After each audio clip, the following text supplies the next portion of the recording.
اسرائیل میں نہایت اہم دریافت، یہودی خوشی سے پاگل ہو گئے۔ اب ہمیں دنیا کے قبضے سے کوئی نہیں روک سکتا، یہودیوں کا بڑا دعویٰ۔ ناظرین گرامی، دنیا بھر میں آثار قدیمہ کے ماہرین ہر وقت اس زمین کی تہوں کو احتیاط سے کھود کر گزری ہوئی تہذیبوں کے آثار نکالنے میں مگن رہتے ہیں۔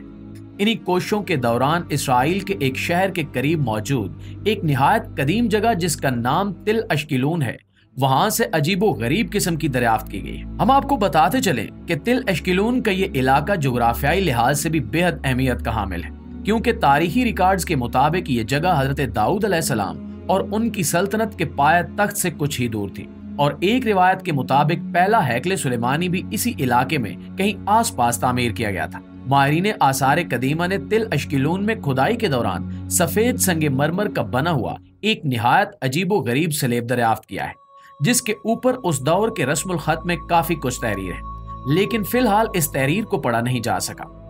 ماہرین آثار قدیمہ کے مطابق یہ شہر ہیروڈ دوئم نامی بادشاہ کا مرکز بھی رہا ہے، اور یہ بادشاہ بھی بنی اسرائیل میں سے ہی تھا۔ ہیروڈ دوئم کس لحاظ سے اہمیت کا حامل ہے اور تل اشکیلون سے ملنے والی یہ سنگ مرمر کی سلیب کون سا راز اپنے اندر رکھتی ہے، یہی ہماری آج کی ویڈیو کا موضوع ہے۔ تو آئیے چل کر موضوع کا باقاعدہ آغاز کرتے ہیں۔ پیارے ساتھیوں، اگر تل اشکیلون کے اس علاقے کی تاریخی اہمیت کی بات کریں تو اس علاقے پر دنیا کی 3 بڑی سپر پاورز اپنے اپنے دور میں حکومت کرتی رہی ہیں۔ انسانی تاریخ کے موجودہ ریکارڈ سے ہمیں معلوم ہوتا ہے کہ تقریباً 6 سے 700 قبل مسیح کے دوران اس علاقے میں کینائٹس نامی سپر پاور کی حکومت تھی، اور اس دور میں دنیا کی آبادی بھی خاصی کم تھی۔ یہ سپر پاور کچھ ماہرین کے اندازے کے مطابق دراصل نمرود کے دور اور اس کی سلطنت سے تعلق رکھتی تھی۔ اس کے بعد وقت گزرتا چلا گیا اور یہاں پہ بنو کنان یعنی اسرائیلیوں کی حکومت آئی، اور کچھ ہی عرصے بعد جب اسلام کا ظہور ہوا تو یہ علاقہ صلیبی جنگوں کے بعد فلسطین کے نام سے اسلامی سلطنت میں شامل ہو گیا۔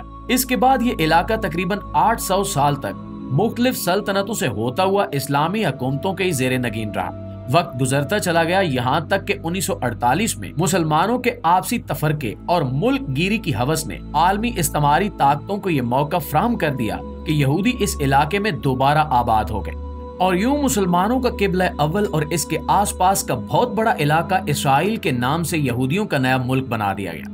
تب سے لے کر یہ علاقہ اب تک اسرائیل کے پاس ہی ہے، اور اشکیلون کا موجودہ جدید شہر بھی اسرائیل کا ہی بسایا ہوا ہے۔ تل اشکیلون کے اس شہر کا تذکرہ بنی اسرائیل کے تاریخی اور مذہبی ریکارڈ میں ملتا ہے۔ اس کے مطابق یہ شہر ان کے مذہبی رواج اور رسوم کے لحاظ سے بھی بے حد اہمیت کا حامل تھا، اور یہاں پر حضرت داؤد علیہ السلام کے بعد ہیروڈ دوئم کے نام کے ایک اسرائیلی بادشاہ نے بھی حکومت کی تھی۔ وہ دور یہودیوں کے عروج کا دور تھا۔ یہی وجہ ہے کہ اس دور کی نشانیاں ڈھونڈنے میں یہودی بڑی بے صبری سے کام لیتے ہیں اور اس سلسلے میں دل کھول کر سرمایہ خرچ کرتے ہیں۔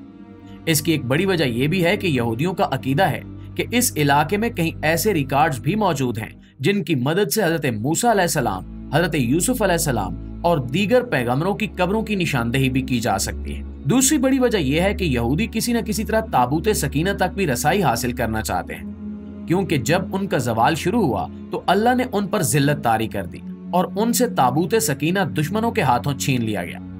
تابوت سکینہ کے بارے میں یہودی بے حد حساس ہیں اور یہ عقیدہ رکھتے ہیں کہ تابوت سکینہ جس فریق کے پاس بھی ہوا اس کی فتح میں کوئی شک باقی نہیں رہے گا۔ یہود کے مطابق تابوت سکینہ پر قبضہ ہونا دراصل اللہ کی طرف سے خوشنودی کی علامت ہے۔ یہ الگ بات ہے کہ تاریخی واقعات اس عقیدے کی نفی کرتے ہیں، کیونکہ یہودیوں کو جب آخری شکست ہوئی اور تابوت سکینہ ان سے چھین لیا گیا تب بھی تابوت سکینہ پر یہودیوں کا ہی قبضہ تھا۔